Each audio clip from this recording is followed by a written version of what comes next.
রাজধানীর রামপুরায় furniture দোকানসহ CNG অটোরিকশার গ্যারেজে আগুন লেগেছে। ভোরে সেখানে আগুন লাগে। এই ঈদে জামা জুতো অ্যাক্সেসরিজের ডিসকাউন্ট। নিয়ন্ত্রণে কাজ করছে ফায়ার সার্ভিসের ৮টি ইউনিট। প্রাথমিকভাবে আগুন লাগার কারণ ও ক্ষয়ক্ষতির পরিমাণ জানা যায়নি। এছাড়া হতাহতের কোনো খবরও পাওয়া যায়নি। স্থানীয়রা জানায় ভোরে গ্যারেজে আগুন দেখতে পেয়ে খবর দেওয়া হয় ফায়ার সার্ভিসে। এই সময় সংস্থাটির 2টি ইউনিট নিয়ন্ত্রণে কাজ শুরু করে। আগুন নিয়ন্ত্রণে না আসায় পরে আরও ইউনিট যোগ দেয়। এদিকে আগুন ঘটনায় আতঙ্কে আশেপাশের ভবনের বাসিন্দারা নিচে নেমে সড়কে অবস্থান নিয়েছে।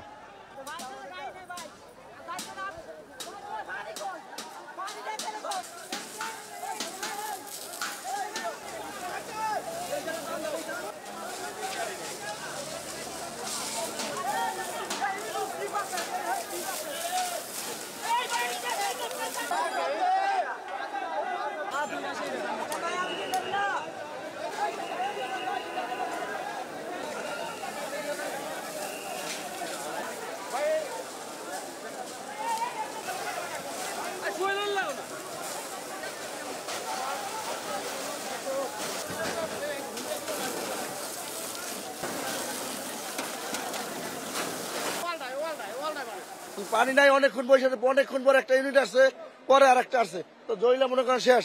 সিএনজির গ্যাস মনে করেন মুন্ডা অনেক কিছু। মুরগির গাড়ি লিয়ে যাইতেছি, ডাব করে আগুনটা লইয়া মানে এক মহিলা মানে বাহির থেকে দৌড় পাইরা মানে চিৎকার বেড়া বার হয়েছে পরে মানে এলাকার মানে মহিলারা পরে আয়া চিৎকার বেড়া আমাদের সবাই বাইর করছে আর কি।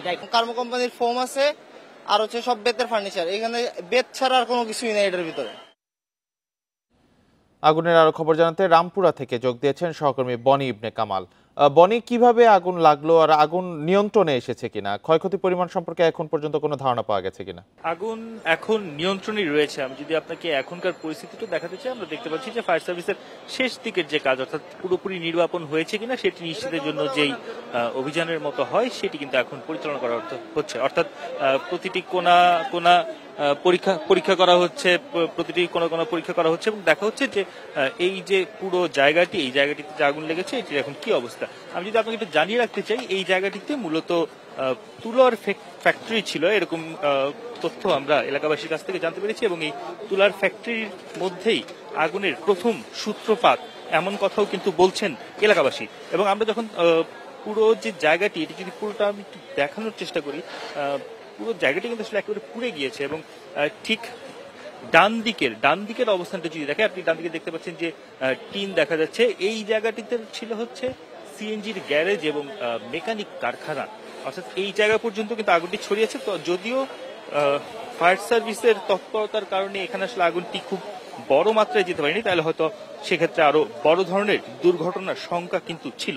তবে এখন পর্যন্ত আমরা যতটুকু দেখতে পাচ্ছি যে আগুন নিয়ন্ত্রণে রয়েছে এবং ফায়ার সার্ভিসের পক্ষ থেকে বলা হচ্ছে যে নির্বাপনের জন্য হয়তো আরো 1-1.5 ঘন্টার যে সময়টি তারা চেয়ে থাকে সেই সময়টি যাবে, কিন্তু আগুন আর নতুন করে জ্বলার কোনো সম্ভাবনা নেই বা নতুন করে ধরে যাওয়ার কোনো সম্ভাবনা নেই, এমনটি কিন্তু তারা বলছেন। আমরা ফায়ার সার্ভিসের একটু কর্মকাণ্ড যদি দেখাই, আমরা কিন্তু দেখতে পাচ্ছি যে এখনো এই যে সিএনজির যে গ্যারেজটি রয়েছে সেই জায়গাতে আসলে কি অবস্থা, সেই জায়গাতে তারা এখন ঢোকার চেষ্টা করছেন এবং সেখানে তারা নিয়ন্ত্রণের চেষ্টা করছেন। আমরা কিন্তু এখন দেখতে পাচ্ছি যে তুলার যে গ্যারেজ আসলে সেই জায়গার মানে তুলার যে ফ্যাক্টরিটা ছিল সেই জায়গায় কিন্তু এখন একটি কোনায় নিভু করে আগুন জ্বলছে। অর্থাৎ পুরোপুরি যে 100% নির্বাপন হয়েছে তা কিন্তু না, অর্থাৎ এখনো নির্বাপন কিছুটা বাকি রয়েছে। এবং আমরা এলাকাবাসীর সঙ্গে কথা বলছিলাম, এলাকাবাসী তখন বলছিলেন যে এই আগুনের ঘটনার পর ফায়ার সার্ভিসকে যখন ডাকা হয় বা ফায়ার সার্ভিসে যখন কল করা হয় তারা আসতে দেরি করেছে এমন অভিযোগ রয়েছে। পাশাপাশি ফায়ার সার্ভিসের যে প্রথম যে ইউনিটটি আসে সেই ইউনিটের কাজ শুরু হওয়ার পরপরই কিন্তু পানির সংকট দেখা দিয়েছে এরকম অভিযোগও রয়েছে। এবং আমরা যতজনের সঙ্গে কথা বলেছি সবাই এই অভিযোগটি করছিলেন যে পানির সংকট রয়েছে, এরকম একটি অবস্থান কিন্তু আমরা দেখতে পেয়েছি। এবং আমরা ফায়ার সার্ভিস ব্রিফিং করছি, আমরা একটু ওদিকে যাওয়ার চেষ্টা করি আস্তে আস্তে। আমরা পুরো যে এই এলাকার যে সাধারণ মানুষ এবং এই আশপাশের যারা বাসিন্দা রয়েছেন তাদের সঙ্গে যখন কথা বলছিলাম, তারা কিন্তু বারবারই বলছিলেন যে ফায়ার সার্ভিসের পক্ষ থেকে পর্যাপ্ত পরিমাণের ব্যবস্থা নেওয়া হয়নি। ফায়ার সার্ভিসের পক্ষ থেকে যদি পর্যাপ্ত পরিমাণের ব্যবস্থা নেওয়া হতো তাহলে এই ধরনের দুর্ঘটনা হতো না। আমরা একটু ফায়ার সার্ভিসের ব্রিফিংটা শুনতে চাই। আগুনের বৃদ্ধি হওয়ার কারণ হলো গিয়া এখানে কয়েকটা সিলিন্ডার বিস্ফোরণ হয়, বিশেষ করে সিএনজি যে সিলিন্ডার ছিল এগুলো হয়তো বিস্ফোরণ হয়েছে, যার কারণে আগুনটা একটু ছড়িয়ে পড়ে।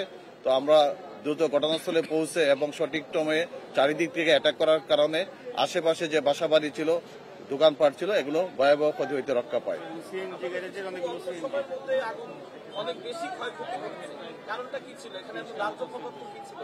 এখানে দাহ্যবস্তু এটা হলো একটা সেমি পাকা ভবন। আগুনের দাহ্যবস্তু ছিল তুলা ছিল, এখানে দাহ্যবস্তু ছিল কাঠ ছিল এবং সিএনজির যে সিলিন্ডার ছিল যেটা বিস্ফোরণ হয়, আর যার কারণে আগুনটা দ্রুত ছড়াইয়ে পড়ে। এবং আপনারা দেখতে পাচ্ছেন যে গ্যারেজটা ক্ষতিগ্রস্ত হয়, তার পাশে একটা তিনতলা ভবন, তিনতলা ভবনের নিচতলা দোতলায় কোনো আগুন নাই, তিনতলায় আগুনটা হঠাৎ করে উপরে উঠে যায়, অর্থাৎ ব্রাস্ট হওয়ার সাথে সাথে আগুনটা উপরে দৌড় দেয়। ওই আগুনটাও আমরা নির্বাপন করি, কিন্তু দোতলা এবং নিচতলা কোনো ক্ষতিগ্রস্ত হয় না। এখানে আমরা কোনো আহত বা নিহত পাই নাই। এখানে সিএনজি ক্ষতিগ্রস্ত হয়েছে, ফার্নিচার দোকান ক্ষতিগ্রস্ত হয়েছে, এখানে চার দোকান ছিল ক্ষতিগ্রস্ত হয়েছে এবং একটা তুলার দোকান ছিল ক্ষতিগ্রস্ত হয়েছে।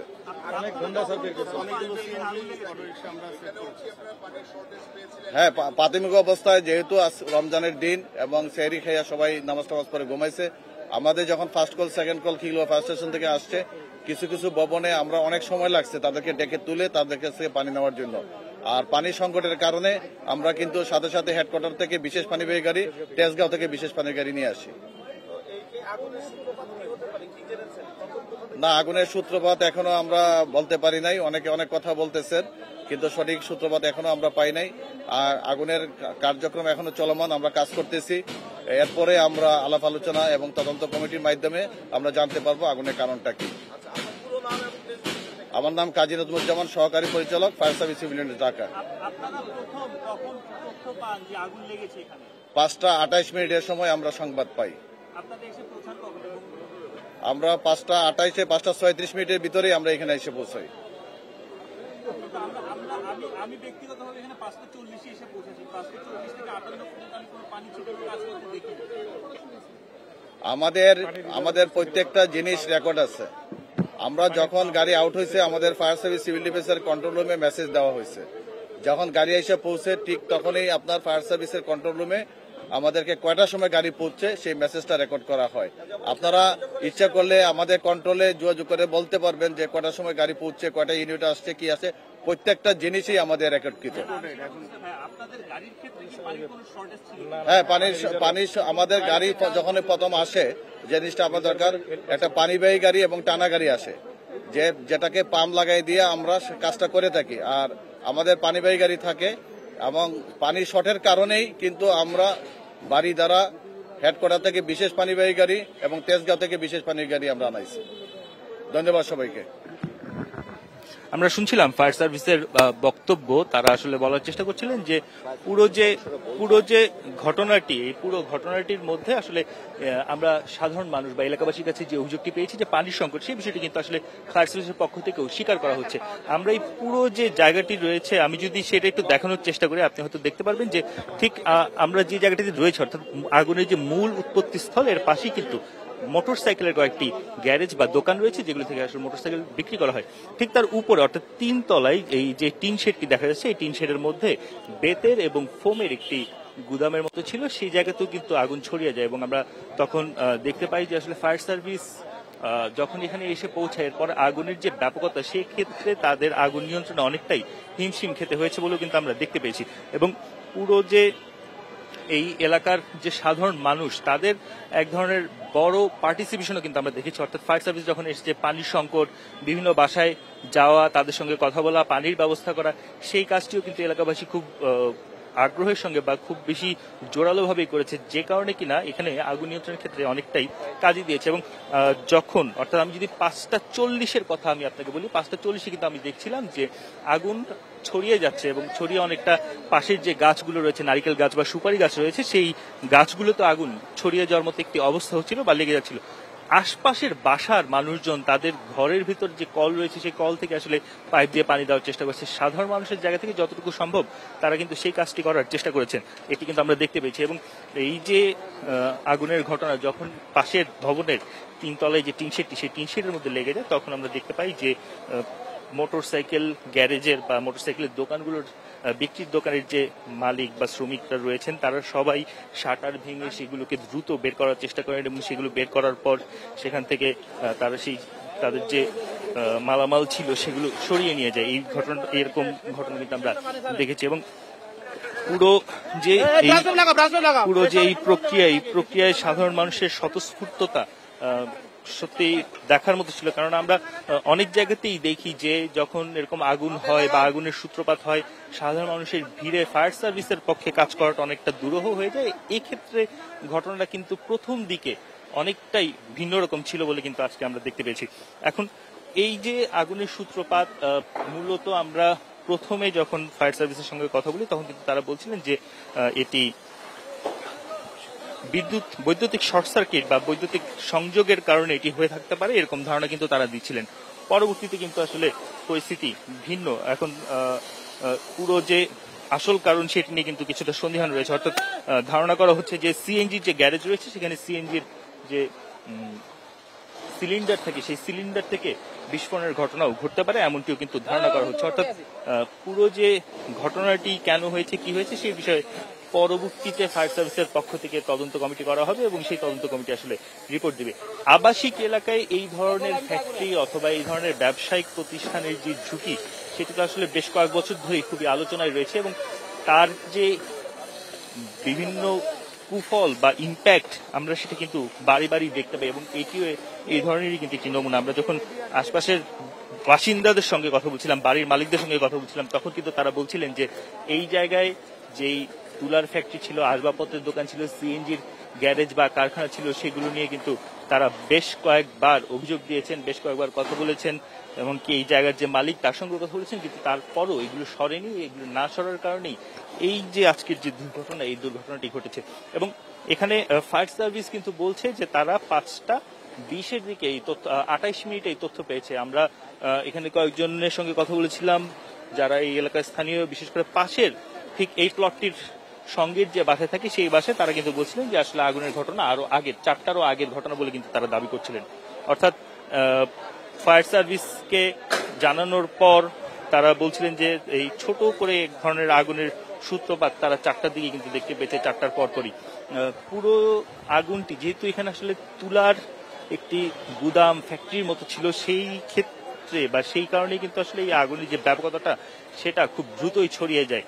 আমরা যদি একদম 5:02-3 বা 5:05 কথা আপনাদেরকে একটু জানাতে চাই, 5:05 কিন্তু আমরা দেখছিলাম যে পুরো এলাকা ধোঁয়ায় ভরে গেছে এবং দাউ দাউ করে আগুন জ্বলছিল। অর্থাৎ পুরো যে জায়গাটিতেই আগুন ছড়িয়ে পড়ে ততক্ষণের মধ্যে, এবং পাশের যে ভবনটি রয়েছে সেই পাশের ভবনেও আগুনের যে ইম্প্যাক্ট বা আগুন ছড়িয়ে যাওয়ার যে বিষয়টি সেটি আমরা দেখতে পেয়েছি।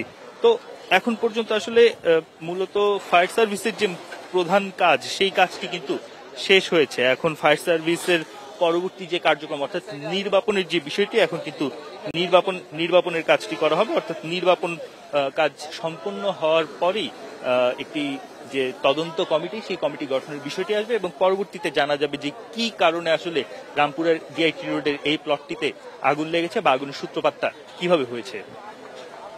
রামপুরায় সিএনজি অটোরিকশার গ্যারেজে আগুনের বিষয়ে জানাচ্ছিলেন সহকর্মী বনি ইবনে কামাল।